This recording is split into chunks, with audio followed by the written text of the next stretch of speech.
Hi, I'm Femi OK. Welcome to the stream at UNGA, the United Nations General Assembly. This week, in a limited edition series, the stream is teaming up with the UN to bring you some of the most important global issues around the world. Now, of course, we cannot do that without you. So we are going to be on TV, we're on Instagram, we're on YouTube. We want you to jump into the comments section, and you too can be part of these very important conversations all the way through the week. We start with an unscientific survey of global citizens looking at the United Nations on its 75th anniversary. This is what they told us. I think the principles that guided and established the UN as an organization are certainly ones that we need in today's landscape. However, I do feel that the execution is a bit lacking. I think issues such as the Palestinian-Israeli conflict, the war in Syria, poverty, corruption on a worldwide stage do need to be addressed in a more pressing manner. My favorite SDG is 17, Partnerships for the Goals, because it truly reflects why the UN exists and what it has achieved so far. It also reminds us that in this globalized world, institutions like the UN helps to facilitate dialogues between different actors to achieve sustainable development. I believe the UN has accomplished great things in the past 75 years. However, I think it still presents some limitations in addressing the structural drivers of gender violence and gender inequality. It's important for us to not forget the atrocities that happened in Haiti in a peacekeeping mission, which turned out to be one of the biggest sexual abuses. In regard to accomplishments, I believe the new UN cannot be matched by almost any other entity in the world because of the numerous places and events that they've held throughout the world. Currently, according to Amnesty International, Kazakhs and other predominantly Muslim ethnic groups in Xinjiang, China, are under intrusive surveillance, arbitrary detention, and forced indoctrination, which are violations of basic human rights. I believe that the Security Council should speak louder to these violations and take more drastic measures. So my thoughts on the 75th anniversary of the United Nations is that it's definitely better to have the UN than not to have it. To be back in an anarchical international system would be definitely counterproductive for human rights promotion and for the fight against climate change. Now more crucial than ever, with the pandemic as an example of the cataclysmic events that come in the future for humanity. We are joined by two powerful United Nations women, Amina Mohammed and Melissa Fleming. Amina, tell the world what you do. What is your official job title? The official title is Deputy Secretary General. So I support the Secretary General in realizing the vision that he came to the UN with and promoting many, many frameworks that the UN has.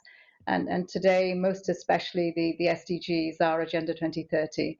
So every day, just trying to lift and to bring and to convene and ensure that we can help countries and the most vulnerable of our people that's enshrined in our charter, we the peoples, try and make them connect with a life of peace and prosperity in really tough times. That is a big job. Also with a big job title. Melissa Fleming, who I know you see on TV all of the time. Melissa, tell the world what you do. Well, I lead communications for the UN, which is it's a really exciting job, but it's also challenging because, as we heard from those wonderful young people who were just expressing themselves about the UN, I mean, how do you describe the UN's work and also our aims and our goals for a better world in terms that people really understand? We are full of information, data, statistics about human lives and human suffering around the world. And my job is to communicate in a way that to get people to care. And most importantly, to get the people of the world to act because we're all in this together. Mm. So, Amina, it's so difficult to look at 75 years and then just cherry pick moments that really made the UN purposeful and made it very special in terms of a highlight. But if you could bring one, I know you've been thinking about this for some time now, what would it be? What would be a highlight from your perspective? Well, for me, that's worked at the grassroots with people. I think of the 4-year journey that culminated in two things. First, that we got the Sustainable Development Goals, which is a complete paradigm shift from just doing a piece of development to all of it, inclusive economies, finishing off the MDGs, and most especially the climate agreement. So that all came at the same time. The SDGs and the placeholder there was for the climate Paris Agreement. I would say for me that has been the brightest spark in the 75 years. Of course, the fact that we even created the United Nations in 1945 was quite amazing, and it's still as relevant today as it was then. Minister, for you, something that you just say, that was an incredible moment for the United Nations, what would that be? Well, I think I would echo Amina, because I think what the world needed is a global plan to solve the fundamental problems of the world: inequality, poverty, injustice, climate. And what we have with the global goals, as we call them, the Sustainable Development Goals, the SDGs, is really global solutions for the most burning problems of our world. And it's really a blueprint. It's simple and complex at the same time, but it's wonderful too from a communications point of view, because you really can capture people's imagination around them, and also really design, kind of forward-looking, future-looking work plans in around each one of the goals. So yeah, I mean, the UN really has a vision. It has a plan through these goals, and the only thing is to drive implementation, and that's what we're really working on doing now. We have lots of questions for you both. So let's start with Noah, who is curious about the future for Africa and Africans. Amina, this question is for you. According to Mo Ibrahim, by the year 2035, Africa's labor force is going to be larger than China's. Another interesting fact is that the informal sector represents a whopping 80% of the total employment in sub-Saharan Africa. Here in Kenya, 75% of our population is young people. So today, my question for the DSG, Ms. Amina Mohammed, is what is the UN doing to harness the potential of this demographic dividend, even as we look forward to building back better? Well, I mean, for us, the African Union put forward the blueprint for Africa in the 2063 agenda. The very first thing we did was align the 2030 agenda with the 2063. So we don't need another roadmap. We don't need any more policies. And more recently, the framework for the Common Free Trade Agreement in Africa happened. What the UN does is to try to support that to take root by convening and leveraging the partnerships that are needed in business, but also reminding governments of their responsibilities to ensure their economies are inclusive. So even in this COVID time, as we look at the stimulus packages, we try to see how we can support that they include 2063 and, of course, the SDGs within those agendas. The other place that the UN comes in is working really hard with the African Union and other international actors to try to bring about peace in Africa. Because without that, you can't even begin to make the investments in development. So looking for little islands of stability in very complex regions like the Sahel, and bringing investments to the Great Green Wall, bringing investments to women in agriculture, bringing investments to the teeming youth, and trying to ensure that they're connected with the digital platforms that they need, with the education. Now, we are a long way off, and that's why the Decade of Action is being launched this week. And it's why that we know that individually and collectively is the only way that we're going to move forward. And so, what can I say? Every country has got a response that is needed, and collectively within Africa, in each one of our country offices, the UN's footprint is there to support governments try to achieve that, particularly young people, particularly our entrepreneurs. Who are in Africa and who are paving a way. It's really about an intergenerational transition for me. I see the UN at 75, and in this next new era, we have to make that shift. And why not? We've got the energy and we've got the resource base, certainly in Africa, of young people to take that forward. Melissa, myself as a global citizen, I look at the Sustainable Development Goals as a plan. It's like, okay, the world now has a plan. Businesses have a plan. Private citizens have a plan. So now we have a plan. We've got direction. We've got focus. But often, as the UN engages with the world, there is a lot of criticism about there not being focused, there not being things done. Things take so long to actually achieve the mission or the aim.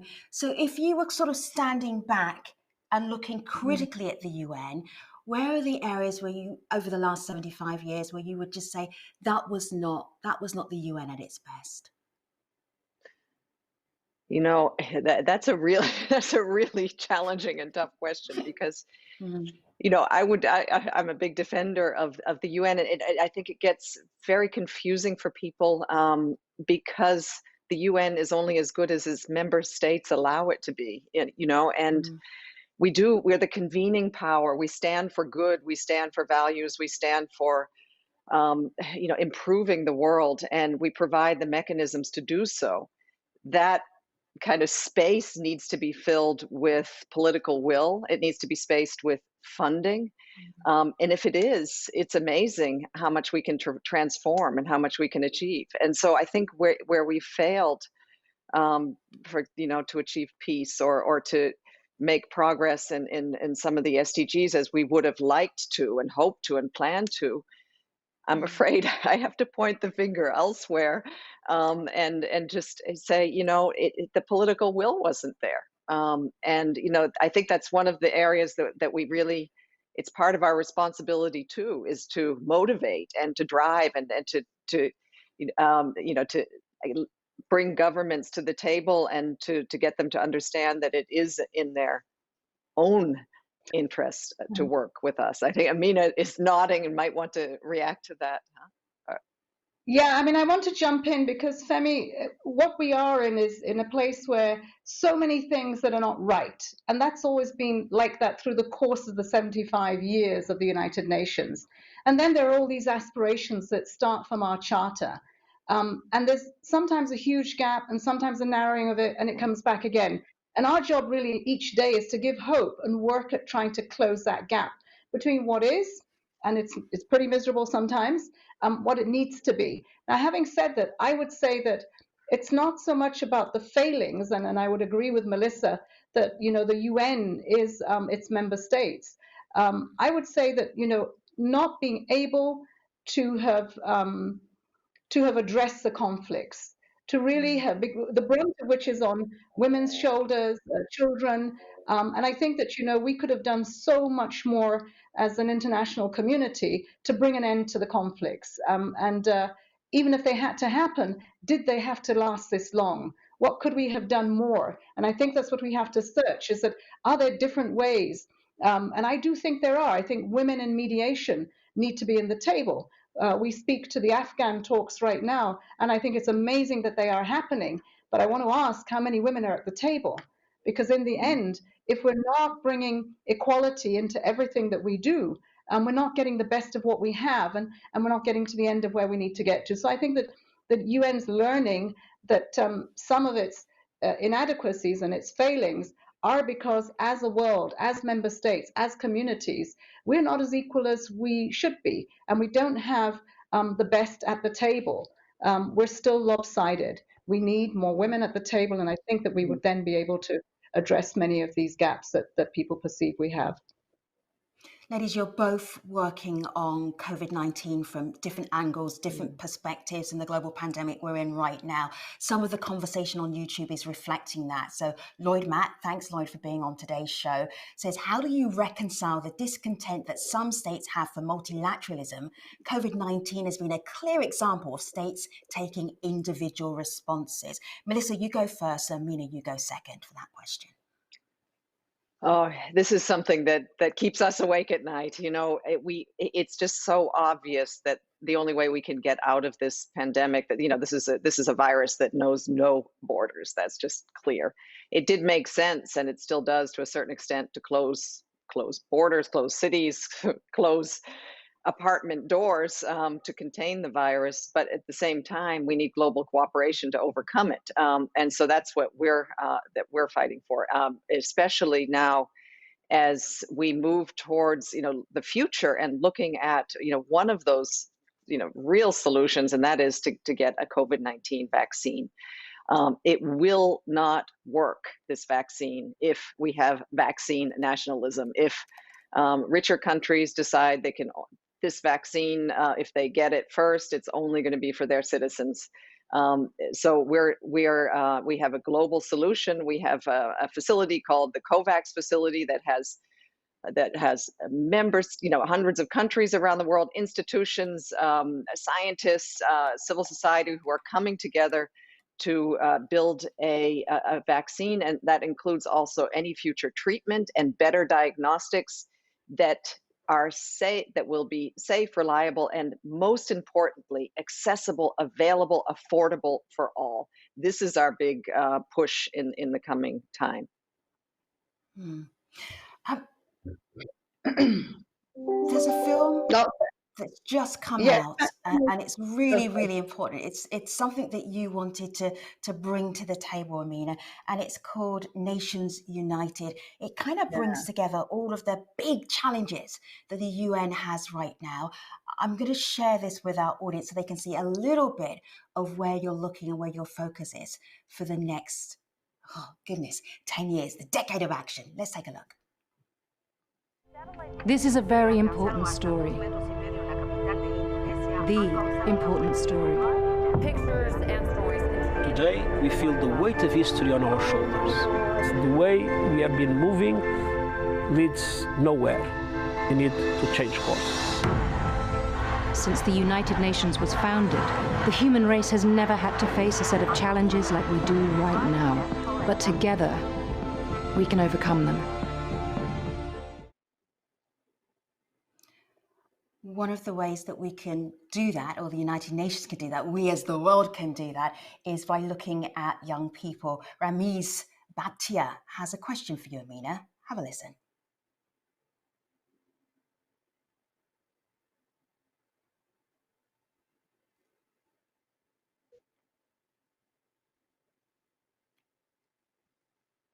I've been working with young people from around the world for the past few months, and it's so sad to see how many of them are disappointed in the fact that they are being excluded. So I've started a campaign on Twitter with the hashtag #AskTheUN, where every day I ask one question to the United Nations. So my question to the Deputy Secretary General is, what is the United Nations doing to ensure that young people are included at all levels, everywhere? You both work with young people. Amina, you go first. No, great question. I think since the Secretary General came on board, his reinforcing the importance of the voice of youth, not just ticking the box to say that we're meeting with them, but they're acting at the table. His first is his youth envoy, the youth strategy that we have, and in everything that he does, a table of young people who are at the helm of affairs in their countries, and that we are supporting through the 131 country offices that we have around the world. So the UN is working in partnership with business, with young people, and is pushing to see more at the table.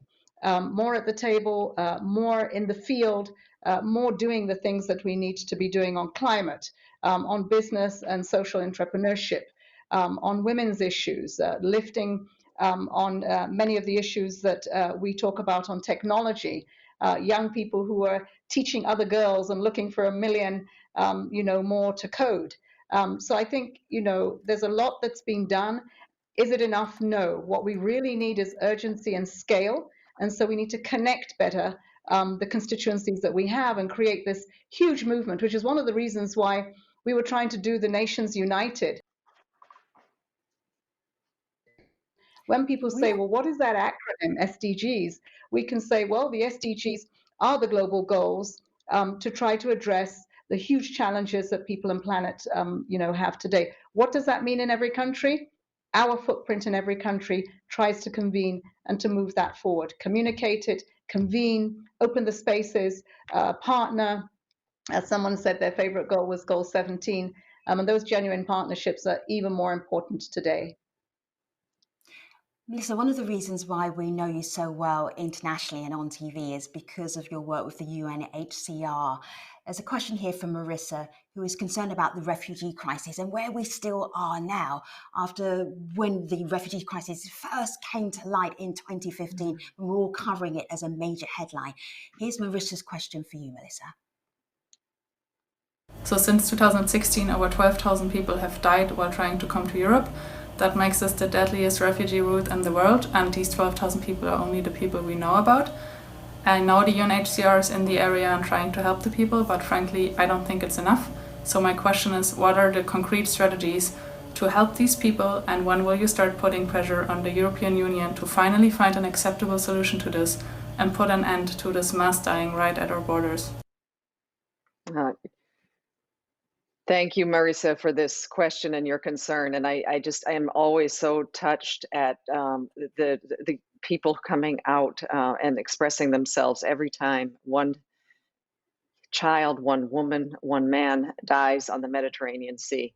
It breaks my heart every time, and especially if it is due to a policy that is preventing people from being rescued. No one trying to save their lives or to feed their children should have to die trying to reach the safety of Europe. I know that UNHCR has been, and I spent 10 years at UNHCR advocating for refugees. It's still something it's very close to my heart. I know that UNHCR is working very hard and advocating with the EU. And the EU is, I think, at the brink of developing a new policy. We have been pushing for, rescue at sea every single time, every single boat, and safe disembarkation, and then an equitable distribution so that countries like Greece or Italy are not left alone, and then the inevitable happens, like what happened on Lesbos, overcrowded, terrible conditions, people, really frustrated. So it has to change, and thank you very much for continuing to express yourself. If you're watching the stream at UNGA, you cannot have missed the fact that we have two incredibly powerful women at very high posts at the United Nations sitting, talking with great knowledge about the UN over the last 75 years. I want to talk a little bit about them, but we ain't have a little bit of time. So I'm going to start with this picture back here. And Mina, when you see this picture, what goes through your mind? This is you being sworn in as Deputy Secretary General of the United Nations. Number 2, to the top job in the entire world. Wow. Okay. Well, I think about that I'm the eldest of 5 girls, and that I grew up in a place where everybody thought we wouldn't amount to much as girls. And I think it's amazing that, you didn't aim for this, but this is where you landed. But I also think about, my goodness, the opportunity to showcase the ability of someone that comes from Africa to do this job, and to do it bringing so many more African women, European women, Latin American women into leadership positions in the UN, as the Secretary General has.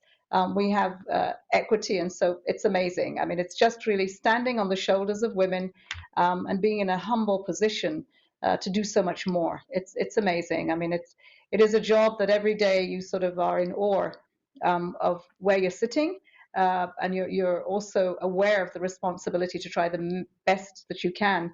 As Melissa says, 24/7. This is what we, wake up to and do.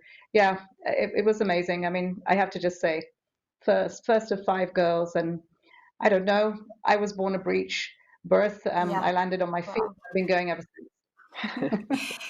Typical elder big sister, like overachieving, and the rest of everybody else has to catch up with you. Melissa, for you, what gets you out of bed in the morning as the job that you have, and you are a big cheerleader for the UN? What makes that work for you personally? Oh, I just think it is a privilege to be communicating about how to create a better world, frankly. I started my career wanting to be a journalist, and moved into working for international organizations, and trying to not just expose the problems of the world, but also to use communications in a way to communicate for a cause, which you can't quite do in journalism, but you can do if you work for the UN. Yeah. And the cause is really, to get people not just to understand all the problems of the world, but to get them to care. And to give them things to do, and that's a real challenge. It gets me up in the morning. Obviously, right now, Thank you. the impact of COVID-19 on people is also driving me. And what drives me crazy is when communications go awry, misinformation, disinformation. So we're trying to, get the best Melissa information in Fleming, front of people. thank you for sharing your UN experience at 75. Amina Mohammed, we are out of time. Thank you for sharing your experiences of the UN at 75. This is the first in a series of the stream at UNGA. Thank you for watching. I'll see you next time.